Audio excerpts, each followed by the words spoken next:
నమస్కారం అండి, అందరికీ నమస్కారం. ఇప్పుడు నేను చెప్పబోయే టాపిక్ బోనస్ షేర్స్ గురించి అడిగారు విక్రమసింహపురి యూనివర్సిటీ వాళ్ళు. వాళ్ళకి ఖచ్చితంగా కంపల్సరీగా చేయాలి. మనకైతే ఇక్కడ పెద్ద ఇంపార్టెంట్ కాదు, ఆదిత్యనారాయణ యూనివర్సిటీకి ఎప్పుడో కానీ ఇవ్వట్లేదు, వాళ్ళకి మాత్రం కంపల్సరీగా ఇస్తున్నాడు. Bonus used for two types. అంటే బోనస్ మనం రెండు రకాలుగా ఉపయోగిస్తామండి. ఒకటి treatment of partly paid up shares converted into fully paid up shares. అంటే కొంత చెల్లించిన వాటాలని పూర్తిగా చెల్లించిన వాటాలుగా మార్చడానికి మనం బోనస్ ఉపయోగిస్తాం అనమాట. రెండోది ఏంటంటే దీనికి ట్రీట్మెంట్ ఏ విధంగా ఉంటుంది. ఫైనల్ కాల్ అకౌంట్ రావడానికి, మన ఫైనల్ కాల్ మనీ రావడానికి share final call account debtor to share capital account, share final call account debtor to share capital account. అంటే ఫైనల్ కాల్ సొమ్ము రావడానికి, మనకి ఫైనల్ కాల్ మనీ రావడానికి జర్నల్ ఎంట్రీ ఏదైతే రాస్తారో అదే జర్నల్ ఎంట్రీ ఇక్కడ రాస్తారు. రాసిన తర్వాత బోనస్ ప్రకటిస్తే ఎప్పుడు కూడా profit and loss account, share premium account debtor, general reserve account debtor to bonus to share holders account debtor. ఈ విధంగా రెండో పొద్దు రాస్తారండి. ఈ జర్నల్ ఎంట్రీస్ కంటస్థ రావాలండి, మీకు జర్నల్ ఎంట్రీస్ రావాలి. మూడో పొద్దు ఏం లేదు, ఇందులో ఉన్న bonus to share holders debit చేస్తారు, ఇందులో ఉన్న షేర్ ఫైనల్ కాళ్ళు క్రెడిట్ చేస్తారనమాట. ఈ రెండు పొద్దులు చదివితే మూడో పొద్దు easy. Share bonus to share holders debit చేయండి, షేర్ ఫైనల్ కాల్ ఏమో క్రెడిట్ చేయండి. Being the bonus adjusted to share final call amount అని చెప్పి రాస్తారనమాట. ఇది ఫస్ట్ పద్ధతి. అంటే పార్ట్లీ పెయిడ్ అప్ షేర్స్ని మనం ఏం చేస్తామంటే converted into fully paid up shares కింద మార్చడానికి ఈ పద్ధతులు రాస్తాం. తర్వాత issue of bonus shares issue చేయడానికి, అంటే బోనస్ షేర్ జారీ చేయడానికి ఏ విధంగా రాస్తామంటే ఇక్కడ రెండో పద్దే ఫస్ట్ పద్దు కింద రాస్తారు. Profit and loss account debtor, share premium account debtor, general reserve account debtor to bonus to share holders account. ఇదే పొద్దు ఇక్కడ రాస్తారు. అయితే బోనస్ షేర్స్ ఇష్యూ చేయడానికి పొద్దు ఏం రాస్తారంటే bonus to share holders account debtor, ఇక్కడ bonus to share holders debit చేయండి టు షేర్ క్యాపిటల్ అకౌంట్ అని చెప్పి మనం రాస్తాం అనమాట. Being the bonus shares issued అని చెప్పి రాస్తారనమాట. ఇక్కడ చూసినట్లయితే గోపి లిమిటెడ్ లెక్క, మనకి Gopi limited balance sheet as on dated 31/3/2011 is as follows అన్నాడు. అసెట్స్ 10,25,000 ఇచ్చాడు, ఈక్విటీ షేర్ క్యాపిటల్ 5,000 షేర్స్ ఇచ్చాడు, 100 rupees at the rate of 100 rupees, each 75 paid up అన్నాడు. అంటే 75 రూపాయలు మాత్రమే చెల్లించారు, 5,000 షేర్స్. సెక్యూరిటీస్ ప్రీమియం 1 lakh ఇచ్చాడు, రిజర్వ్ ఫండ్ 2 lakhs ఇచ్చాడు, profit and loss account 2 lakhs ఇచ్చాడు, క్రెడిటర్స్ 2 lakhs ఇచ్చాడు, 10,25,000. ఇలా ఇచ్చినప్పుడు the company decided to make partly paid up shares fully paid out of profit and loss account. అంటే partly paid up షేర్స్ని ఏం చేస్తుందంటే ఫుల్లీ పెయిడ్ అప్ షేర్స్ కింద మార్చేస్తుంది అనమాట. అంటే పార్ట్లీ పెయిడ్ అప్ షేర్స్ అంటే మనకి అమౌంట్ రిక్వైర్డ్ ఫర్, ఫస్ట్ ఏం కనుక్కోవాలంటే amount required for partly paid up shares converted into fully paid up shares. అంటే ఎన్ని షేర్స్ ఇక్కడ 5,000 షేర్స్ ఉన్నాయండి, వాటా విలువ 100 రూపాయలు, 75 రూపాయలు చెల్లించారు. అంటే ఇంకెంత చెల్లించాలి, 25 రూపాయలు చెల్లించాలి, 25 రూపీస్ చెల్లించాలి. 25 ఇంటూ హౌ మెనీ షేర్స్ ఉన్న ఈక్విటీ షేర్స్ 5,000 ఉన్నాయి కాబట్టి 25 ఇంటూ 5,000 1,25,000 రూపీస్ మనకి ఇక్కడ amount required for partly paid up shares converted into fully paid up షేర్స్కి 1,25,000 కావాలన్నమాట. తర్వాత bonus shares.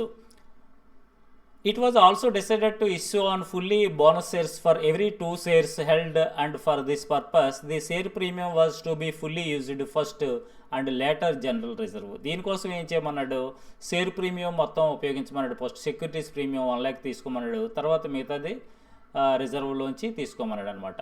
Partly paid up shares fully paid up షేర్స్కి ఏమో ప్రాఫిట్ అండ్ లాస్ అకౌంట్ తీసుకోమన్నాడు. దీనికి షేర్ ప్రీమియం మొత్తం తీసుకుని రిమైనింగ్ బ్యాలెన్స్ రిజర్వ్ ఫండ్ తీసుకోమన్నాడు. దీనికి ఎంత కావాలో చూద్దాం. For issue of bonus shares for every 2 shares 1 bonus share. Issue of bonus షేర్స్కి ఎంత కావాలి మనకి, ఇక్కడ ఎన్ని షేర్స్ ఉన్నాయి, 5,000 షేర్స్ ఉన్నాయి. 2 షేర్స్కి ఒక షేర్ ఇస్తుంటే how many shares for 5,000 shares, 5,000 into 1/2 అంటే 2,500 షేర్స్ మనం బోనస్ షేర్స్ ఇష్యూ చేయాలన్నమాట. 2,000 bonus shares, 2,500 bonus shares issue చేయాలంటే 2,500 ఇంటూ బోనస్ షేర్ వాల్యూ ఎంత, 100 rupees. Fully paid up shares value తీసుకోవాలి ఇక్కడ 100 రూపీస్, 2,50,000. దేనికి తీసుకోమన్నాడు, షేర్ ప్రీమియం ఫస్ట్ అన్నాడు. షేర్ ప్రీమియం ఎంత, 1 lakh. ఇంకెంత కావాలి, 2,50,000. 1,50,000 మనం ఎక్కడి నుంచి తీసుకుంటాం, జనరల్ రిజర్వ్ నుంచి 1,50,000 తీసుకుంటారు. దట్ ఈజ్ ఈక్వల్ టు 2,50,000 అనమాట. అంటే partly paid up shares fully paid up shares convert చేయడానికి 1,25,000 కావాలి, బోనస్ షేర్స్ ఇష్యూ చేయడానికి 2,50,000 కావాలన్నమాట. ఈ విధంగా మనం అమౌంట్ ఎంత కావాలన్నది మనం ముందు నిర్ణయించుకున్న తర్వాత జర్నల్ ఎంట్రీస్ రాస్తారు. Journal entries in the books of Gopi company limited. First మనం రాసుకున్నటువంటి వాడే చెప్పేస్తాడు, share final call account debtor to share capital account, being the share final call money to be received అని చెప్పి 1,25,000 1,25,000 వేస్తారు. దేని నుంచి తీసుకోమన్నాడో దేన్ని ఉపయోగించమన్నాడో out of profit and loss account నుంచి తీసుకోమన్నాడు కాబట్టి profit and loss account debtor to bonus to share holders account 1,25,000 1,25,000 వేస్తారు. తర్వాత third bonus to share holders account debtor to share final call account 1,25,000 1,25,000. ఇక్కడికి partly paid up shares converted into fully paid up shares కింద మనం మార్చామన్నమాట అండి. తర్వాత ఇక్కడ bonus share premium account, bonus shares దేని నుంచి తీసుకోమన్నాడు, షేర్ ప్రీమియం ఏమో 1,00,000, రిజర్వ్ ఇంకా మనకి ఎంత కావాలి 2,00,000 ఉంది, బ్యాలెన్స్ షీట్లో మనకి 2,00,000 ఉంది, కానీ మనకు కావాల్సింది ఎంత అనమాట, రిజర్వ్ 1,50,000 తీసుకోవాలి. Share premium account 1,00,000, general reserve account debtor 150, bonus to share holders account 2,50,000 వేస్తారు. బీయింగ్ ద బోనస్ డిక్లేర్డ్ అని చెప్పి రాస్తారనమాట.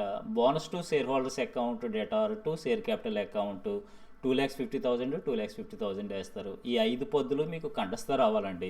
ఈ కంఠస్థ రాకపోతే మనం ఏం చేయలేము. షేర్ ఫైనల్ కాల్ అంటే కంపెనీ అకౌంట్స్లో మీకు షేర్ ఫైనల్ కాల్ రావాలంటే మనం ఏం చేస్తాం, షేర్ ఫైనల్ కాల్ అకౌంట్ అంటే షేర్ క్యాపిటల్ అకౌంట్ వాడు చెప్తాడు దేనిని తీసుకోమన్నాడు దాన్ని డెబిట్ చేయండి, bonus to share holders credit చేయండి, bonus to share holder debit చేయండి, ఫైనల్ కాల్ క్రెడిట్ చేయండి. ఈ ఫస్ట్ పద్ధతిలో డెబిట్ క్రెడిట్ చేయండి, సెకండ్ పద్ధతిలో క్రెడిట్ డెబిట్ చేయండి, మూడో పద్ధతి వస్తుంది. ఇలాగ మనం ఈజీగా జ్ఞాపకం పెట్టుకోవచ్చు, లేదా మీరు బై హార్ట్ చేసిన ఈ 5 పద్ధతులు మాత్రం బోనస్ ఇష్యూ ఆఫ్ బోనస్ షేర్స్కి చాలా ఇంపార్టెంట్. ఈ 5 పద్ధతులు వస్తాయి. తర్వాత బ్యాలెన్స్ షీట్ చూసినట్లయితే మనం సన్ట్రీ అసెట్స్ 10,25,000 వేశారు. అయితే మనకి ఈక్విటీ షేర్ క్యాపిటల్ 5,000 షేర్స్ ఉంటే బోనస్ షేర్స్ 2,500 కాబట్టి ఈ రెండు కలిపేసి ఇంటూ 100 రూపీస్ 7,50,000 అవుతుందండి. ఇక్కడ ఎన్ని ఉన్నాయి, మనకి 5,000 షేర్సే ఉన్నాయి, కానీ బోనస్ షేర్స్ 2,500 ఇష్యూ చేశాడు కాబట్టి వీటినేమో ఫుల్లీ పేడప్ షేర్స్ కింద మార్చాడు.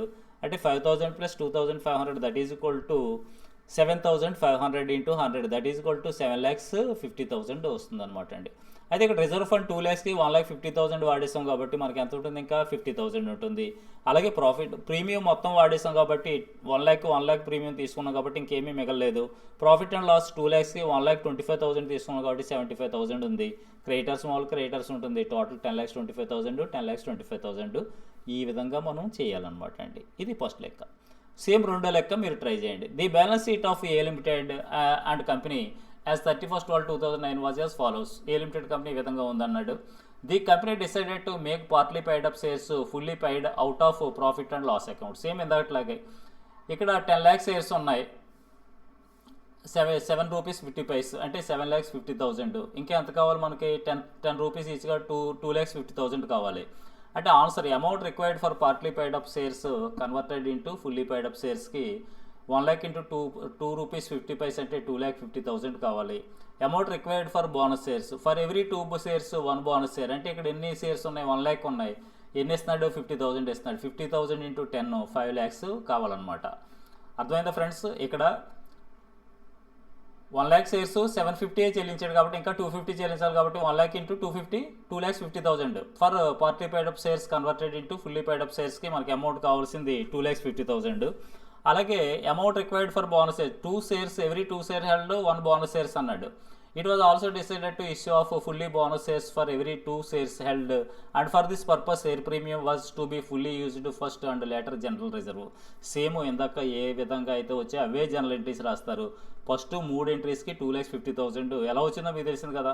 అలాగే 1,00,000కి for every 2 shares 1 bonus shares అంటే 1,00,000కి అంతా 50,000 shares. 50,000 shares into share value 10 rupees కాబట్టి 50,000 into 10 that is equal to 5 lakhs వస్తుంది. ఇప్పుడు మళ్ళీ మీరు చూపించేటప్పుడు 1,50,000 వేయాలన్నమాట. షేర్స్ ఎంత వేయాలి ఇక్కడ, 1,50,000 ఇంటూ 10 15 lakhs చూపించాలి. జనరల్ రిజర్వ్ ఉపయోగించేసాడు. ఎంత ఉపయోగించాడు జనరల్ రిజర్వ్ ఎంత ఉపయోగించాడంటే 5 lakhsకి first share premium 2 lakhs, general reserve 3 lakhs ఉపయోగించాడు. అంటే ఇంకా 1,00,000 జనరల్ రిజర్వ్ వేస్తారు. అలాగే ప్రాఫిట్ అండ్ లాస్ అకౌంట్ 2,50,000కి 2,50,000 ఇంకేం ఉండదు. క్రెడిటర్స్ 4 lakhs వేస్తారు. సేమ్ ఇందాట్లాగే ఈ లెక్క సేమ్ ఫస్ట్ లెక్క ఎలాగైతే చేశారో అదే విధంగా చేయండి. తర్వాత the balance sheet of X limited on 31/12/2001 was under అన్నాడు. లయబిలిటీస్ ఇచ్చాడు, ఇవన్నీ ఇచ్చాడు. The company decided to issue bonus shares at the rate of 3 shares for every 4 shares held. అంటే 4 వాటాలు ఉంటే ప్రతి 4 వాటాలకి 3 బోనస్ వాటాలు ఇస్తుంది. For this purpose to utilize the share premium 60,000 out of reserve share premium టోటల్గా ఉపయోగిస్తుంది 60,000 out of reserve and balance from profit and loss account అన్నాడు. అంటే షేర్ ప్రీమియం ఎంత ఇచ్చాడు, how many shares for 20,000 for every 4 shares 3 bonus shares, 4 షేర్స్కి 3 bonus shares ఇస్తుంటే how many shares for 20,000 shares అంటే 20,000 into 3/4 15,000 shares. Amount required for bonus shares 15,000 into 10 1,50,000. Share premium 50,000 ఫుల్గా ఉపయోగిస్తారు. అలాగే రిజర్వ్ 60,000 అవుట్ ఆఫ్ రిజర్వ్ 1,00,000కి 60,000 తీసుకుంటారు. రిమైనింగ్ బ్యాలెన్స్ ఇంకా 40,000 కాబట్టి profit and loss అకౌంట్లో 40,000 తీసుకుంటారు. 1,50,000 తీసుకుంటారు. దీనికి పొద్దు ఏమొస్తుందంటే 2 పద్ధతిలో వస్తాయండి. Share premium account at R 50,000, reserve account at R 60,000, profit and loss account at R 40,000 to bonus to share holders account అని రాస్తారు. బీయింగ్ ద బోనస్ డిక్లేర్డ్ అని రాస్తారు. తర్వాత bonus to share holder account at R to share capital account 1,50,000 వేస్తారు. ఈ యొక్క 20,000 shares 15,000 shares 35,000 shares 3,50,000 అవుతుంది. Share premium మొత్తం ఉపయోగించారు కాబట్టి ఇంకేం ఉండదు. రిజర్వ్ ఫండ్లో 60,000 కాబట్టి ఇంకా 40,000 వేస్తారు బ్యాలెన్స్ షీట్లో. ప్రాఫిట్ అండ్ లాస్ అకౌంట్లో 40,000 ఉపయోగించారు కాబట్టి 10,000 వేస్తారు. ఈ విధంగా బ్యాలెన్స్ షీట్ వేసి లెక్క చేస్తారనమాట. తర్వాత SV limited has the following items in the balance sheet. 1,00,000 equity shares of 50 each 40 paid up. 1,00,000 rupees shares, 1,00,000 equity shares ఉన్నాయి, 50 rupees each, 40 rupees paid up అంటే ఎంత చెల్లించాలి? General reserve 11 lakhs, share premium 5 lakhs, capital reserve 7 lakhs. The company decided to capitalize its general reserve to convert the existing shares into fully paid up shares to issue 20,000 bonus shares of 50 rupees each at a premium of 10 per share. అంటే ప్రీమియంతో issue చేసాడు. Bonus shares ప్రీమియంతో issue చేస్తే ఏ విధంగా అన్నది చూడాలి. ఆ పొద్దుటి చేస్తే సరిపోతుంది. మీరు out of share premium and capital reserve right general entries అన్నాడు. Amount required for partly paid up shares to fully paid up shares అంటే మనకి 1,00,000 షేర్స్ ఉన్నాయి కాబట్టి 1,00,000 షేర్స్ 40 రూపీస్ చెల్లించారు, ఇంకా 10 రూపీస్ చెల్లించారు కాబట్టి 10 lakhs అనమాట. ఈ 10 lakhs దేనికి తీసుకుంటారు? General reserve. Amount required for issue of bonus shares. ఈ 10 lakhs మనం జనరల్ రిజర్వ్ తీసుకుంటాం. అంటే share final call account at R to share capital account 10 lakhs వేస్తారండి. అంటే ఇక్కడ 1,00,000 షేర్స్ ఉన్నాయి, 50,000కి 40 రూపీస్ చెల్లించాడు, ఇంకా 10 రూపీస్ చెల్లించాడు కాబట్టి 1,00,000 ఇంటూ 10 lakhs కావాలి. Partly paid up shares converted into fully paid up షేర్స్కి రిక్వైర్డ్ అమౌంట్ 10 lakhs. దీనికి పొద్దులు 3 ఏం రాస్తారు? Share final call account at R to share capital account 10 lakhs, reserve account at R to bonus to share holders account 10 lakhs. తర్వాత bonus to share holders account at R to share final call account 10 lakhs. ఆ first లెక్కలో మనం రెండో లెక్కలో రాసిన 3 పొద్దులే రాస్తారనమాట. అయితే ఇక్కడ రెండో పొద్దులో జనరల్ రిజర్వ్ డెబిట్ చేస్తారు. తర్వాత amount required for issue of bonus shares 20,000 into 60 12 lakhs. ఇదేంటి బోనస్ మనం దేని నుంచి తీసుకుంటారు? Share premium account at R 5 lakhs, capital reserve account at R 7 lakhs, to bonus to share holders account 12 lakhs వేస్తారు. Being the bonus declared అని రాస్తారు. ఇది ఏమన్నాడంటే 50 రూపీస్ ఇచ్చేట ప్రీమియం 10 రూపీస్ అన్నాడు కాబట్టి మీరు 5th ఎంట్రీ ఈ విధంగా రాయాలి. Bonus to share holders account 12 lakhs, share capital account 10,000, to share premium account 2 lakhs, being the bonus shares issued with premium అని చెప్పి రాస్తారనమాట. ఈ విధంగా చేయాలి friends. Thank you very much for watching my videos.